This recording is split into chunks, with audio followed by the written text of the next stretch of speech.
Most people think debt is a discipline problem, that if you just had more willpower, more income, maybe a better expense tracking method, you'd be fine. But the people I've watched struggle most with debt weren't careless. They were making individually reasonable decisions one after another inside a system intentionally designed to make those decisions feel less critical than they actually were. And today I will show you, as you keep watching until the end, is how that system works, and the one shift in thinking that finally got me out of debt, and what everyone who keeps out of debt uses as well.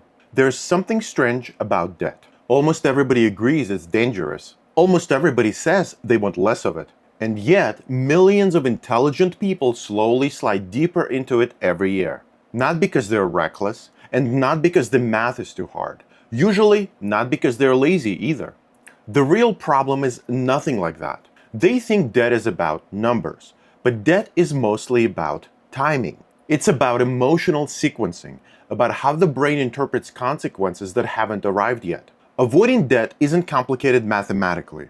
What is complicated is that modern life trains people to think about money the wrong way from the beginning. Almost every major financial system around us is built around short-term thinking. Monthly payments, zero-down financing, affordable installments, buy now, pay later. Everything is framed around reducing psychological friction right now. Very little is framed around total cost over time. And that distinction is what matters. The ultimate trade-off is that accumulating debt, you get the benefit immediately, and the cost is paid much later, larger, and over a longer period of time at some point in the future.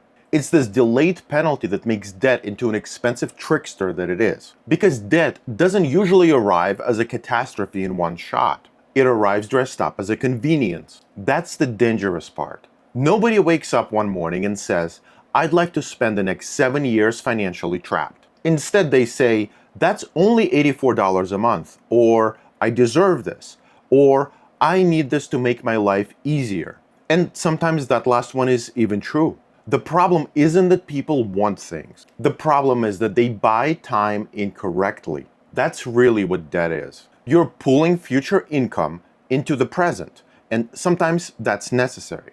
A medical emergency, a business investment, education that materially changes your earning power. These are legitimate uses for debt. But consumer debt, especially high-interest consumer debt, is usually something else. No wonder many people wonder after the fact if what they bought was even worth it. It's emotional acceleration.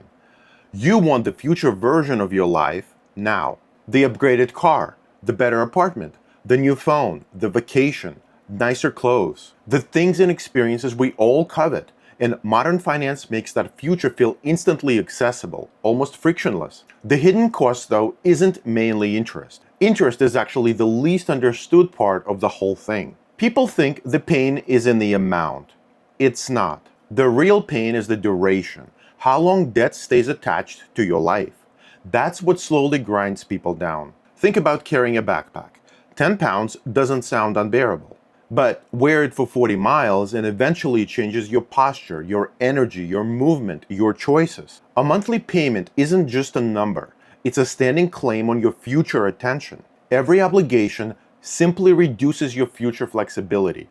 And flexibility is one of the most valuable things a person can have. Because life is unstable. Jobs change, health changes, families change, and the economy changes. Opportunities appear unexpectedly, and so do emergencies. Debt makes all of it harder simultaneously. That's why one of the biggest misconceptions about debt is that it only becomes a problem when payments become unmanageable. No, debt becomes dangerous much earlier than that, the moment it removes your margin for error. People assume lines of credit exist to help them during the hard times. But ironically, the moment you genuinely need credit is often the exact moment you stop qualifying for it. Lose a job? Banks become cautious. Income drops. Credit tightens. Already carrying balances? Approval odds worsen. So, debt creates this strange paradox. The more dependent you become on financial flexibility, the less access you have to it. That's why debt feels like quicksand. The harder people struggle, the deeper they sink. Not because they're being foolish, but because the structure itself is working against them. Once minimum payments begin consuming future income, recovery becomes increasingly difficult. Every setback matters even more. A car repair becomes a crisis. A medical bill becomes another balance and a mini emergency. An unexpected move becomes another loan. And eventually the person isn't using debt to improve their life anymore. They're using it to preserve basic stability. That transition is worth thinking about because most people think financial collapse looks dramatic. Usually it's gradual, simple, quiet, administrative in nature. One balance becomes three, three becomes seven. Then consolidation, refinancing, borrowing from one account to service another. Shuffling around due dates on utility bills because you no longer even have a 2-week buffer between paychecks. And eventually people stop asking, how do I get ahead? And they start asking, how do I survive this month? That's the psychological shift that debt creates. It shrinks time horizons. And shrinking time horizons is one of the fastest ways to destroy wealth opportunity permanently. People who avoid debt successfully tend to think differently about time itself. Not just money, time. That's the real distinction. Most consumers evaluate purchases through immediate emotional usefulness. Will this make my life better? Will this reduce friction right now? Can I afford the monthly payment? Financially stable people tend to evaluate purchases through a much longer timelines, 5 years, 10 years, sometimes decades. Adopting this new perspective changes almost every decision automatically. When you think in longer timelines, urgency weakens. A 1-year delay stops feeling catastrophic. And that matters enormously. Take something simple, an electric bike. Maybe it costs $2,000. Emotionally, it feels easy to justify. You picture yourself outside more often, long rides, less effort uphill, carrying groceries more easily, maybe replacing short car trips. None of these are irrational thoughts. The bike may genuinely improve your life. But here's where the perception starts to distort reality. If you don't have $2,000 outside of your emergency fund, your brain immediately shifts into financing logic. What would the monthly payment be? That's the critical mistake. Once the brain converts total price into monthly affordability, the true cost becomes psychologically blurry. Put that bike on a credit card, and at 22% APR, in over 2 years, you may spend nearly $500 in interest. Not for the bike, just for compressing timelines. That's what interest really is. It's a fee for impatience. Sometimes impatience is worth paying for, but most consumer purchases aren't solving emergencies. They're solving emotional discomfort. And emotional discomfort feels incredibly urgent in the moment, which is why people consistently buy things way too soon. Not because they lack discipline, but because they underestimate how short waiting actually is against a long ownership timeline. If you're going to own that bike for 7 or 10 years, does waiting 1 year truly matter? Probably not. But emotionally, it feels enormous. And that distortion is exactly where debt creeps in. The sequencing mistake is one of the biggest financial errors people make repeatedly without realizing it. They buy things in the wrong order relative to their ability to absorb the cost. And modern consumer culture quietly rewards this everywhere. Why wait? Enjoy it today. You deserve it now. Don't miss out on the lowest price of the year. The assumption underneath all of it is that delay is a loss. But financially, delay is often the exact opposite, especially for durable things that last a while.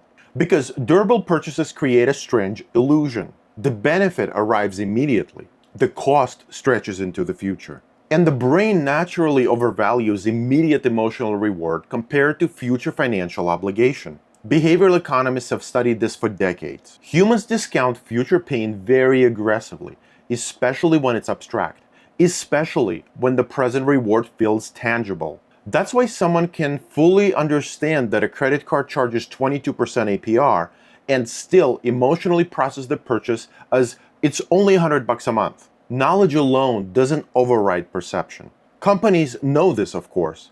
That's why almost every financing offer focuses on reducing perceived monthly friction. Very few advertisements say, you are extending financial obligations 24 months into your future. That framing feels heavy-handed, but that's the actual transaction. You're selling future flexibility in exchange for present acceleration.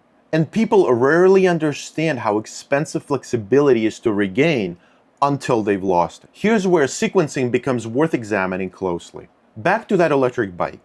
it costs $2,000. If you wait 1 year and save roughly $166 a month, you will be able to buy it outright. No interest, no future payments, no lingering obligation. But suppose you buy it immediately instead at around $106 a month over 2-year payments. At first glance, that feels easier.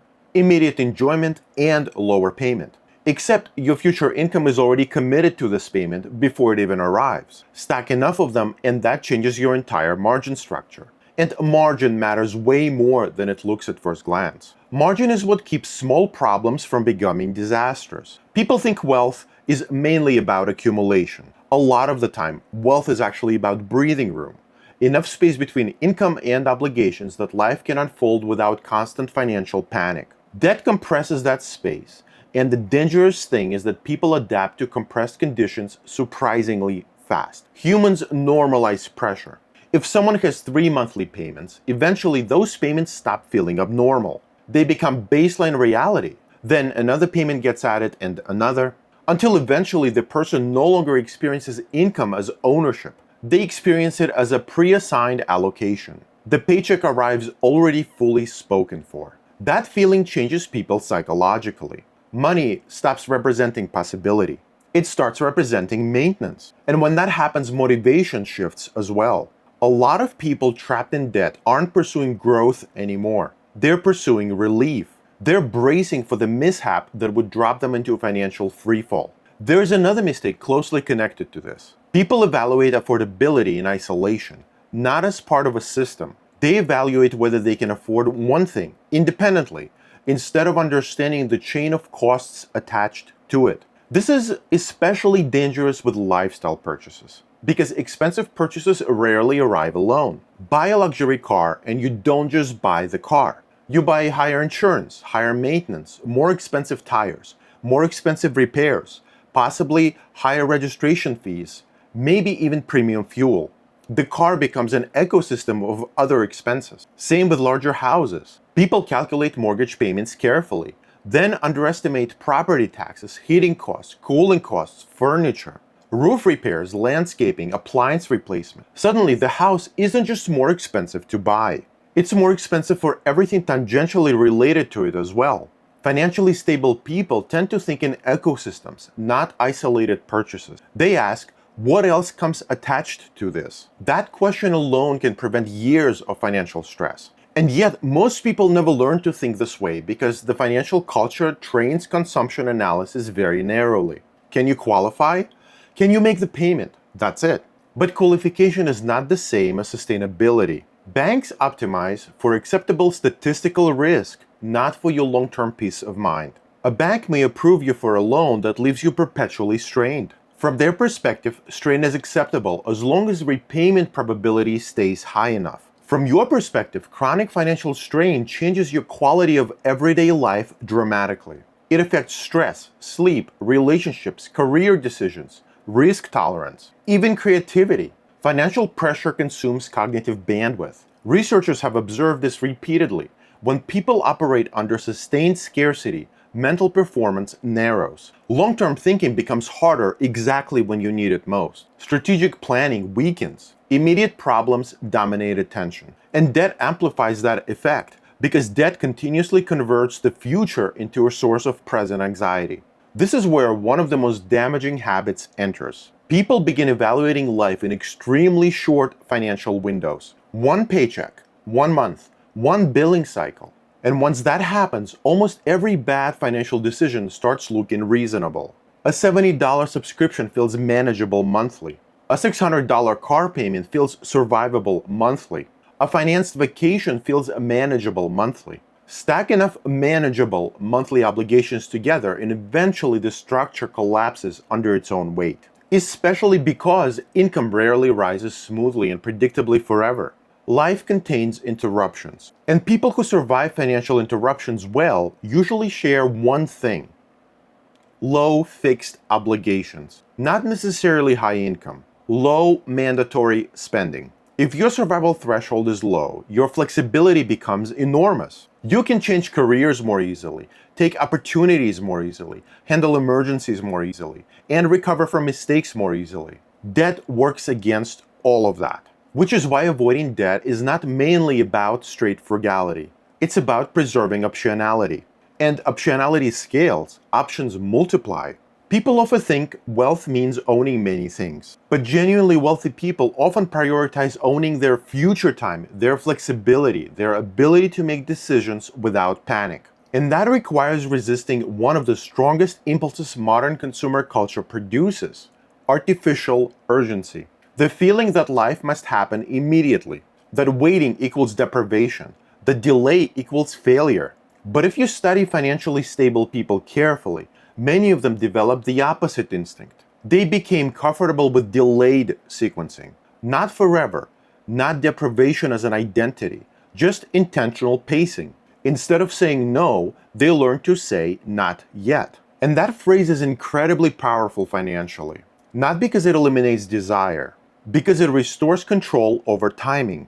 A person who delays purchases strategically often ends up owning the same thing eventually anyway, and not even that much later. The difference is they can own the thing instead of the thing owning their future income. That's a significant distinction, especially over decades. Because small interest leaks accumulate silently over long periods, and people underestimate how devastating that accumulation becomes. Not just mathematically, psychologically. Every recurring obligation quietly taxes attention, and attention is finite. That's why debt reduction often creates emotional relief disproportionate to the actual payment amounts. People feel lighter, more hopeful, more capable, because future income begins belonging to them again. And yet, many people experience that because they stay trapped inside a short-term financial framing permanently. What can I afford this month instead of what structure did this create for the next 5 years? Those are radically different questions. One builds stability, the other perpetuates fragility. One of the most important financial skills nobody teaches is learning how to think across long enough timelines that impulse loses its power. That sounds abstract, but it's what flips everything right side up. When people are financially trapped, they often believe the problem is insufficient income.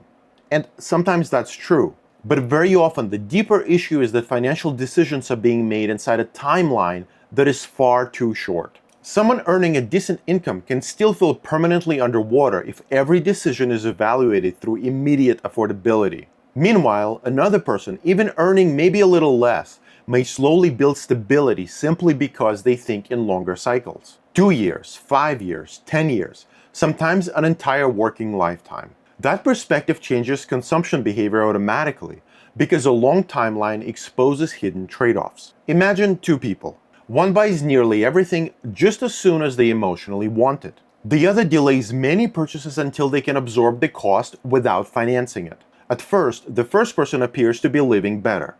Nicer car, better electronics, more visible upgrades. And this is where social pressure becomes dangerous. Because debt-funded consumption creates the illusion of accelerated success. From the outside, financed lifestyles often look identical to financially secure ones, and sometimes even more impressive. But over time, the difference slowly emerges. The first person accumulates fixed obligations. Payments become layered. Income becomes fragmented before it even arrives. Even raises stop creating relief because a new income simply gets absorbed by existing commitments. The second person experiences life differently. More slowly at first, less externally impressive, more waiting and more sequencing, but eventually something shifts. Their obligations stay relatively low while their income gradually rises. The gap begins widening, and that widening gap is where financial stability is born. Not from dramatic investing tricks, not from perfect budgeting systems. Usually from just preserving enough margin long enough for compounding to finally take over. That's the irony. Most people understand compound interest mathematically, but they underestimate how strongly debt compounds psychologically. A person carrying financial stress for years starts making different decisions. Safer decisions, shorter-term decisions, and lower-risk decisions. Sometimes they even stay in jobs they hate because their obligations are way too high to tolerate uncertainty. Sometimes they can't relocate for better opportunities. Sometimes they can't survive even temporary instability long enough to improve their situation. And debt quietly narrows the life path. And people don't often notice it happening in real time because each individual decision felt reasonable when it was made. That's the important part. Financial traps are rarely built through obviously terrible decisions. They're usually created through individually justifiable decisions, repeated consistently over many years. This is why this conversation shouldn't become moralistic. Debt is not evidence that someone is irresponsible or unintelligent. A lot of debt comes from understandable emotional reasoning. People want relief, convenience, enjoyment, momentum, status, and comfort. Those are normal human desires. The problem isn't the desire itself. The problem is evaluating desire through distorted timelines. Because modern consumer systems aggressively train people to disconnect purchases from total future cost. Everything is optimized around emotional accessibility. Low down payments, extended financing, subscription models, deferred payment structures. The goal is always the same. Reduce immediate resistance. And when resistance disappears, sequencing discipline disappears with it. People stop asking, should I buy this now? They only ask, can I fit this payment into my current month? That framing is punishing over long periods of time. Because life is not lived month to month. Life is cumulative. And cumulative systems punish small recurring inefficiencies far more aggressively than people expect. High interest debt is financially brutal because it attacks both directions at once. It increases total cost while simultaneously reducing future flexibility. That's a vicious combination. And yet, many people emotionally normalize it because this structure evolves gradually.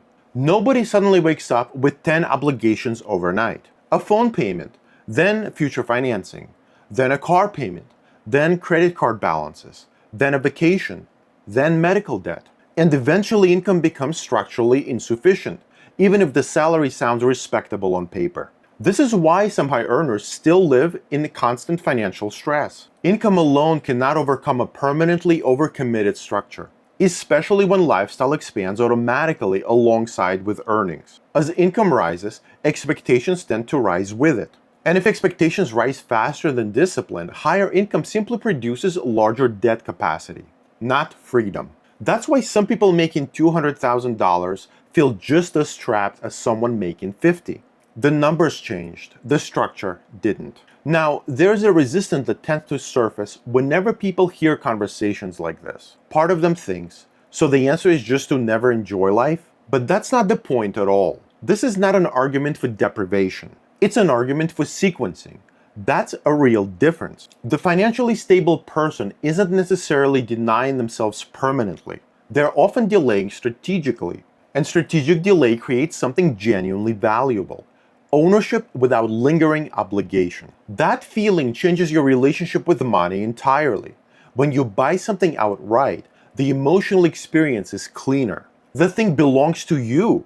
Your future income remains intact. There is no psychological tax attached to it every month afterward. Once people experience the difference clearly, many of them stop wanting debt-supported consumption nearly as much. Because freedom feels better than acceleration. Especially as people mature more and get older. Especially once they realize how valuable peace of mind actually is. Financial stability is deeply emotional. People talk about it mathematically, but it feels like space, breathing room, reduced panic, the ability to absorb surprises, the ability to say no, the ability to leave bad situations, the ability to think clearly about the future instead of merely surviving the present. That's the real reward. And that's why avoiding debt is not ultimately about spreadsheets. It's about preserving control over your future self.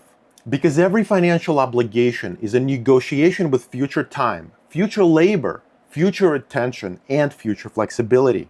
When people understand that deeply, spending decisions begin changing naturally. Not through guilt, not through fear, through clarity. The purchase stops being, can I afford this payment? And becomes, what kind of future does this create for me? That single shift can completely alter someone's financial trajectory. Because once you start evaluating purchases through long timelines, hidden costs become visible, interest becomes visible, dependency costs become visible, lifestyle changes become visible, and urgency loses much of its power. You begin realizing that many purchases feel emotionally necessary only because modern systems continuously stimulate dissatisfaction. Everything around you encourages acceleration. Upgrade now, improve now, consume now. But financially healthy lives are usually built through controlled pacing, not endless acceleration. And the people who become financially stable over long periods often develop one of the simple habits. They stop treating waiting as suffering.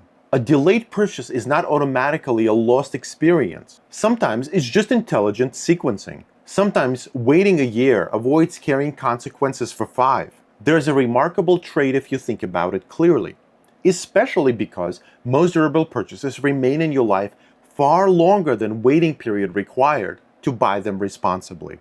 Once that perspective settles in, debt starts losing much of its emotional appeal because you begin seeing it for what it truly is. Not free access to a better life, just a future obligation arriving early with interest attached. Thank you.